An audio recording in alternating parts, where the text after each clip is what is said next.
Peace. This is about thousands of bones discovered at Vatican Crypt in search of missing teenager. And as you can see in the video here are the workers or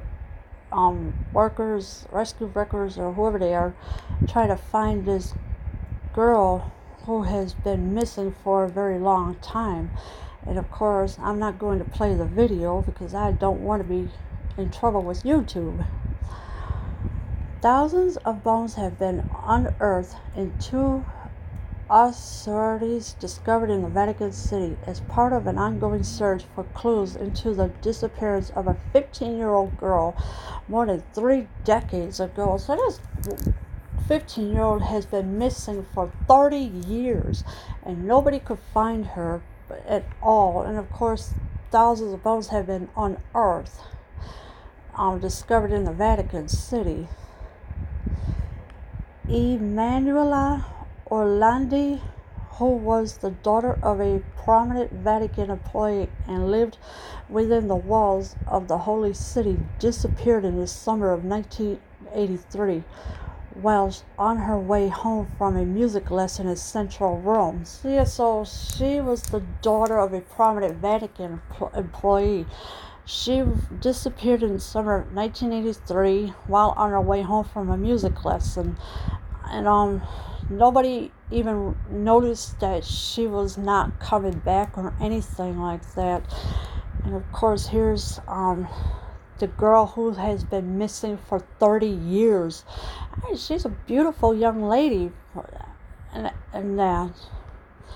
The mystery surrounding Orlandi's disappearance gripped Italians for more than 3 decades and inspired conspiracy theories involving everyone from mobsters to international terrorists in the highest echelons of the Vatican. So yeah, it was a mystery surrounding this 15-year-old's disappearance. And of course, conspiracy theories are involving everyone from mobster to international terrorists.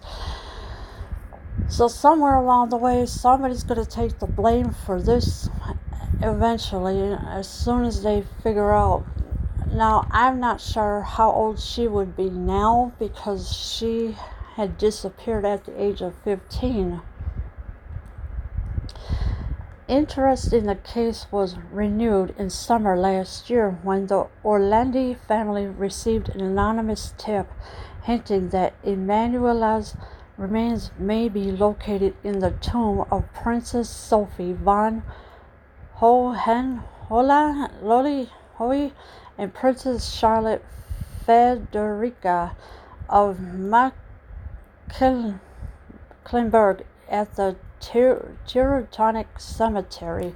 So the parents of the 15-year-olds received an anonymous tip about the 15-year-old remains may be located in the tombs of Princess Sophie, and of course, the cemetery. And here is the picture of the Vatican City, and of course, the cemetery is right here in the Vatican City, as you can see right here.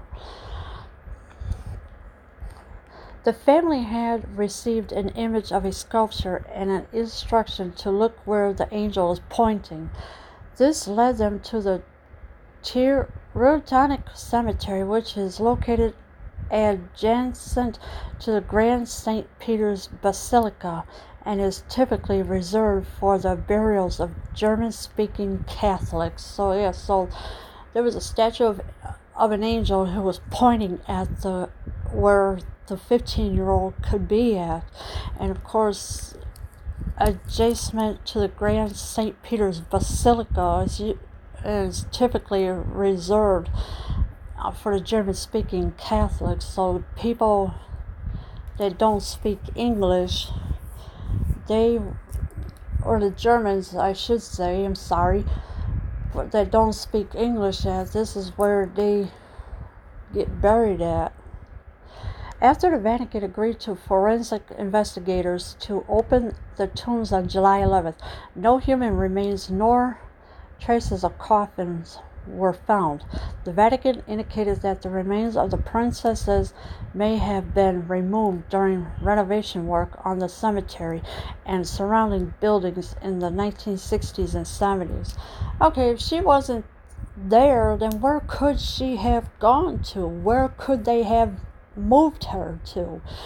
I mean, the remains of the prince may not be removed during renovation, but work on a cemetery and surrounding buildings agreed to forensic investigators to open the tomb on July 11th. No human remains, no traces of coffins were found. So where could they have moved her to? Is she even alive, really? Unless, because she's been missing for 30 years? Nobody knows for sure.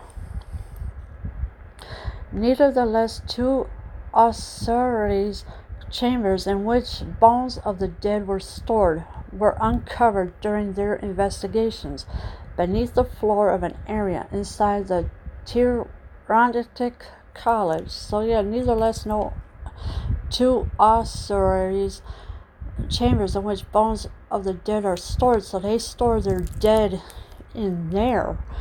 But they just don't know where this 15-year-old had disappeared to for 30 years, if there's any remains of her still or not. Investigators subsequently discovered thousands of bones in the chambers, which are believed to correspond up to dozens of people.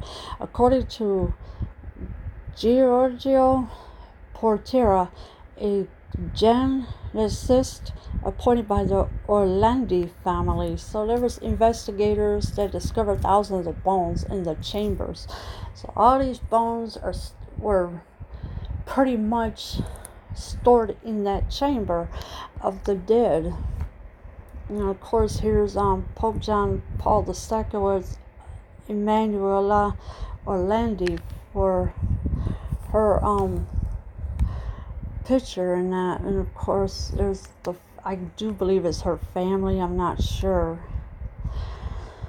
DNA analysis will now take place on each set of remains, but Vatican spokesman Alessandro Gassati said the precise data will have to await morphological evaluations next Saturday. So yes, so they're gonna have to wait till more details about these bones, and they want an evaluation next Saturday for these remains that they found. It must be considered that many of the bones being dated are shattered, and therefore this increases the number present, many of which are small. Gassati told CNN, "This means that there may be more fragments of the same bone structure." So yeah, there is a possibility, like a 50-50 chance, there could be more. It could be more fragments of the same bone structure. So they have to like do DNA, to see whose bones belong to who and everything else. While the origins of the bones remain unknown, Emanuela's brother, Pietro Orlandi, 60, said the investigation into the ossuaries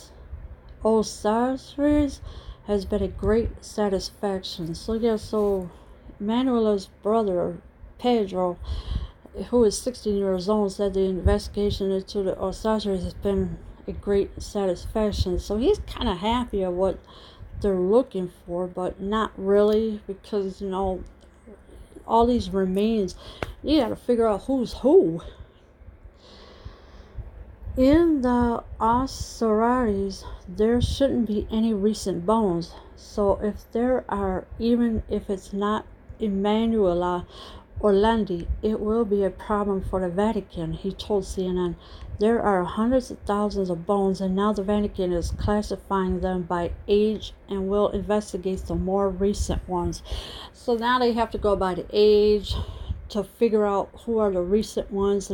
Because there's thousands of bones, and now the Vatican is classifying them by age. So you got to start from the recent age. In other words, all the way back to being like a newborn in that. And of course, here is Emanuela's brother, who Pedro Landy. To think if she was buried in the ossuary all these years, just 200 meters from our house, it would be devastating. Yes, it is devastating if she was buried there. He added that it is important for an independent expert to investigate the bones to ensure that objectively are the results.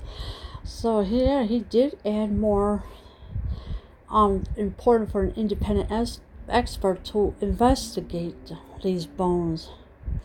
The Vatican doesn't want this out and doesn't want to be seen in this way. But finally, I feel like they have taken a step back and we have moved a step forward, he said. Yeah, so he's saying the Vatican don't want to get this out, but you know, everything comes out one way or the other. And he's saying that they have taken a step back while he moved a step forward, and he's gonna keep moving forward. The Vatican responded in a statement, according to Reuters, saying that it is once again showing its openness towards the Orlandi family in agreeing for investigations to take place in the Teutonic Cemetery, even when only based on an anonymous report. So the Vatican did respond in a statement, once again showing its openness towards the Orlandi family in agreeing for investigations to take place. So yeah, it's been investigated, it's been taking place, and all these bones that are stored under there, they gotta start with the smallest age ever up to the recent age, because since there's no new remains in there, they have to work what they got right now to see how old each person is. Leave your comments below. I am out.